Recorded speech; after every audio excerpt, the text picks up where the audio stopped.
ఒక్కసారి మాట్లాడండి. మా సమస్యకు పరిష్కారం దొరికే వరకు ఇక్కడ నుంచి అయితే మేమైతే లేయము. పిల్లలు పెద్దలు మాకు ఈ రోడ్డు తప్ప మాకు ఇల్లు అయితే లేదు ప్రస్తుతానికి.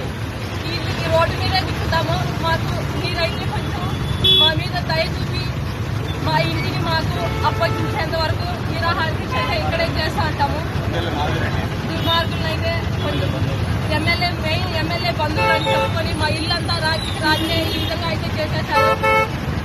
దయించి అది కనుక్కొని ఆ ఇన్ఫర్మేషన్ ఏంటో కనుక్కొని మేమైతే దళితులు అన్నా మేము ఎస్సీ వాళ్ళము రెడ్లంతా కలిసి ఈ విధంగా అయితే చేసినారు. పలుకుబడి ఉందని ఇది 100 సంవత్సరాల నుంచి మేమైతే ఈ ఇంట్లోనే ఉంటున్నామన్నా. మా పెద్దలు తరతరాల నుంచి ఇక్కడే ఉన్నాం. రాత్రి 100 మంది వచ్చి మా ఇల్లును అయితే ఇట్లా ధ్వంసం చేసేసి ఇట్లా మా మెల్ల మంగళసూత్రాలు కూడా లాకపోయిన పరిస్థితి అయితే మాకుంది. మాకు ఇంకా ఈ విధంగా చేస్తున్నాం కాబట్టి ఇంకా మమ్మల్ని ఏం చేస్తారో నాకైతే తెలీదు. మాకు ఏం జరిగినా కూడా అంతా వాళ్ళదే బాధ్యత. దయించి వాళ్ళకి సంబంధం లేదు. అయినా విలువైన ఆస్తి కాబట్టి